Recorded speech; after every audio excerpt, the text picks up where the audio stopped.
What is up, Mav fans and hoop heads? Wish everyone good vibes out there and happy New Year's. I'm AG, your host. Welcome on into another episode of Mavs Rundown. I appreciate you all for listening. Gonna do a quick recap of this since I wasn't able to do it last night, obviously. New Year's night party and all that. Not able to do the recap for y'all till the next day. But hey, we're getting this in before next game. Definitely had to recap this one. This was a great game. Mavs come out on top. Last game of the year, 2022. Able to come out with a victory over the Spurs at Spurs, who were fighting hard this game. But it was 126-125. Defense wasn't really necessary in this game. Obviously, if you look at the score.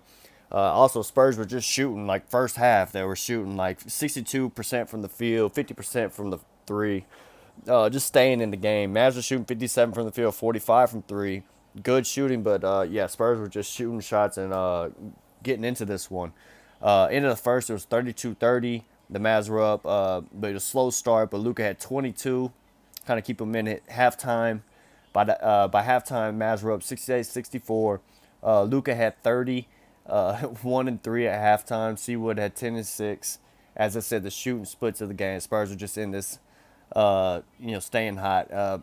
Third, you thought that maybe the Mavs were going to take control of this game. End up after the third, 103-93. Luka had 42, 3 and 9. But in the fourth quarter, in Spurs fashion, good old Pop fashion, they fight hard, able to come out and get make some plays, hit shots, knock down shots. Also doesn't help the Mavs shot 57% from the free throw line tonight, 12 of 21 from the free throw line. A lot of those misses. Spencer had 1, Seawood had 1, but Luka had 6 of those misses. So definitely, he scored 51 tonight. That's what I haven't even got to his stat line. He scored 51 tonight, and he could have had a lot more with just making his free throws. But So anyway, Luka is basically his heroics in the fourth. Mavs able to pull this one off right at the end. It was pretty crazy to see how the game before it was the whole Luka tip in all that, and in this game. Or 2 games, however many games ago that was. And then this game, it comes down to, Luka intentionally missing the last free throw on this one just to seal the game. There was like a second left.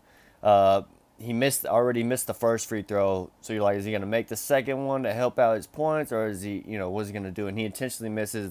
He's all about, trying to win the game. Makes a perfect intentional miss where it bounces literally right back to him.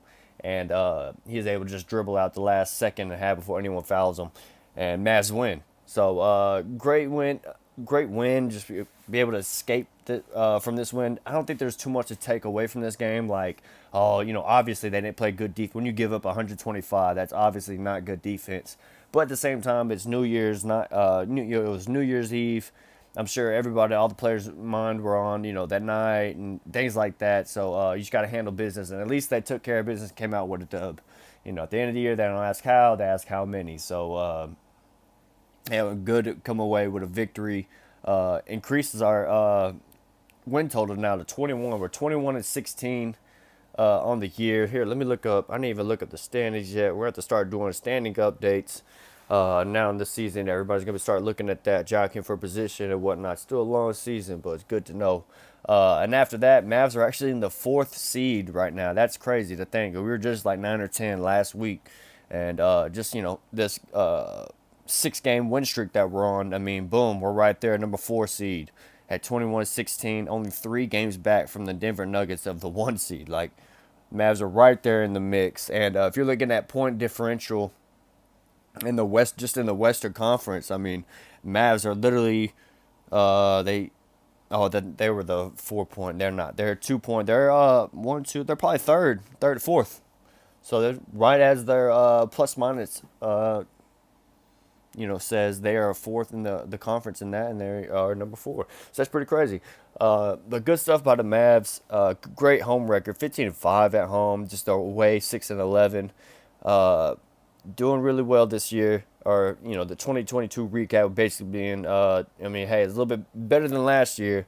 Wish things could go a little bit better, but hey, it's a long grinding season. I know us Mavs fans will take 21-16 over, what was it, 16-18 last year. Yeah, definitely take this record and how everything has been going, especially roster wise and whatnot.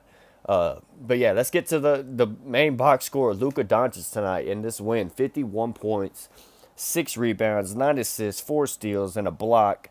I'm sure you've seen all the stats and info about like how many points he scored in the last how many games and all the different this is his however many 40-point game and 50-point game and all that type of stuff. He ties his This is his second career high because his career high before the 60 point that he had the other night was 51, so he tied that tonight. Just amazing.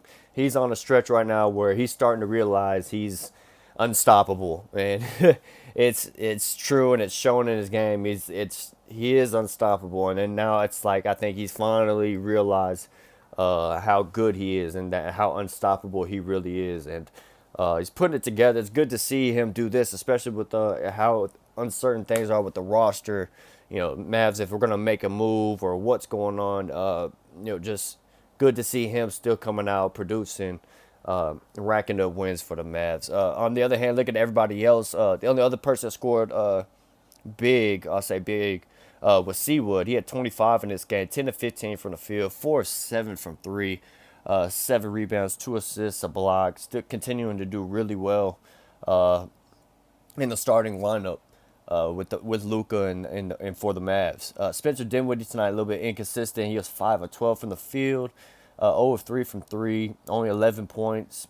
Finished with 2 rebounds, 3 assists, only 1 turnover, so that's good at least. Not giving the ball away. Tim Hardaway had a good average night for him. 14 points, 6 of 11 from the field, 2 of 5 from three, 3 rebounds and assists. So pretty good stuff. Other than that, Reggie Bullock came in, hit only 1 3. Look at the bench. Dwight Powell still that energy guy that helps keep the defensive rotations. It keeps everything running smooth essentially. Not the perfect obviously rim defender, but still great agile big to have coming off the bench and doing good in his role. Frank Ntilikina had 9 points tonight, 3 rebounds. No one really stuck out off the bench to me. It was really mainly the starters, and it was like that. Luka, honestly, the whole game that I was watching, it was a Luka Seawood type game. It was, they're running that pick and roll. They're finally doing stuff that were like, are you ready, or what's going on, and are they gonna start using each other, utilizing that pick and roll, pick and pop. And now it seems like they're just spamming it. Since he started, it's like a spam button, which is what we want to see. And they're doing well, and they're both of them in their roles. Seawood's actually doing really good defensively as well. So good stuff by the Mavs. As I said, they're going to try to make this a little quick, short pod, just a recap. That was pretty much the recap of the game. They escaped with a win. It wasn't pretty, but hey, a dub's a dub. We'll take that moving forward for sure. Mavs' next game here is, I'm pulling it up, is tomorrow or today. If you're listening on Monday, January 2nd, we'll be at Houston. So play the Rockets at 7 o'clock. Get ready for that one.